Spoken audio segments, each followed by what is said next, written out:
지금 제가 느낀 바로는 나이가 드셔서 예전에 했던 분들도 가끔씩 찾아오는데 지내는데 크게 지장 없으신 분들이 꽤 있어요.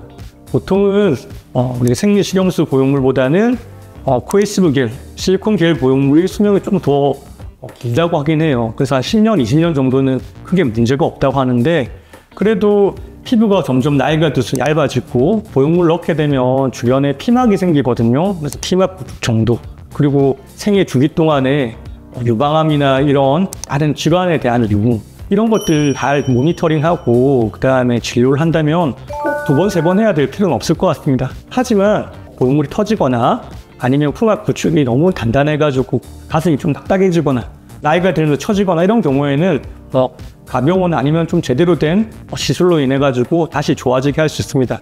실제로 저희 병원에서도 70세가 넘으신 분들도 재수술을 간간히 하는 분도 있긴 합니다.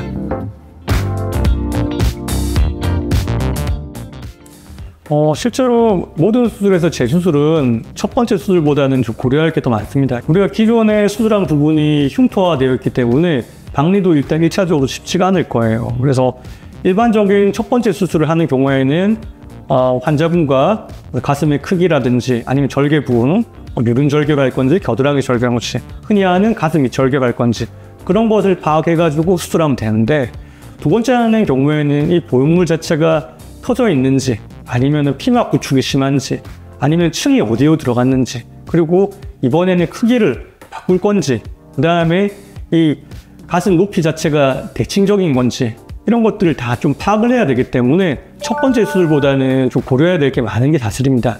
근데 일반적으로는 첫 번째 절개했던 부분을 주로 사용하게 되고, 그리고 만약에 구축이 심하지 않는 경우는 그 피막 자체를 일부만 제거해서 회복에 빠르게 할 수 있고, 그리고 최근에는 좋은 약들이 많이 나와 있어요. 그래서 그런 것들을 같이 쓰면서 수술하게 됩니다. 그거는 맞을 수도 있고 아닐 수도 있습니다.